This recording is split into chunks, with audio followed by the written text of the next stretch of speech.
കാരണം ഞാൻ ഇങ്ങനത്തെ ഈ ഭയങ്കര ലൈറ്റ് ആയിട്ടുള്ള സോഫ്റ്റ് ആയിട്ടുള്ള അങ്ങനെ അധികം എനിക്ക് എക്സ്പീരിയൻസ് ഇല്ല അങ്ങനത്തെ സീനുകൾ ചെയ്തത്.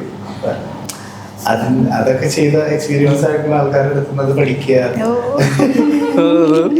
പുള്ളിക്കാരുടെ കാര്യം ചോദിക്കാറുണ്ട് എങ്ങനെ ചെയ്യാൻ പറ്റും. അപ്പൊ ആദ്യമൊന്നും പറഞ്ഞു തരുമായിരുന്നു, പക്ഷെ പിന്നീട് എനിക്ക് പറഞ്ഞുതരാന്ന് പറഞ്ഞാൽ എനിക്ക് പറഞ്ഞു കൊടുക്കാൻ അറിയണ്ടേ, അറിഞ്ഞാലല്ലേ പറഞ്ഞു കൊടുക്കാൻ പറ്റും. അറിയണാരെയൊക്കെ പിന്നെ ലാസ്റ്റ് ക്ലൈമാക്സിൽ എന്താ എനിക്ക് പറഞ്ഞു തന്നു. ഈ പടത്തിൽ നീ മാജിക് ഒന്നും ഇറക്കണ്ട, ഈ പടത്തിൽ ഞാൻ ഒറ്റയ്ക്ക് ചെയ്തതാണ്. അങ്ങനെയൊന്നും ആയിരുന്നില്ല.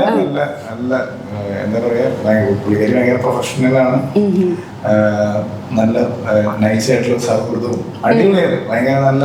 പിന്നെ എല്ലാവരും ഈ സെറ്റ് മൊത്തം എന്താ പറഞ്ഞാൽ ഭയങ്കര പീസ്ഫുൾ ആയിട്ട്, വൈബ് ഭയങ്കര പീസ്ഫുൾ ആയിരുന്നു. നമുക്ക് ശരിക്കും ഒരു പണി എടുക്കണ്ടെന്ന് അല്ലെങ്കിൽ നമ്മള് അഭിനയിക്കാണെന്നുള്ളൊരു ഫീലിംഗ് ഒന്നും അവിടെ ഉണ്ടായിരുന്നില്ല. അതിന്റെ ക്രെഡിറ്റ്സ് എന്ന് പറഞ്ഞാൽ എല്ലാവർക്കും ഉണ്ട് ഇതിനകത്ത്. ആ ടീം ഒരു ടീം വർക്കാണ് ഇതായത്.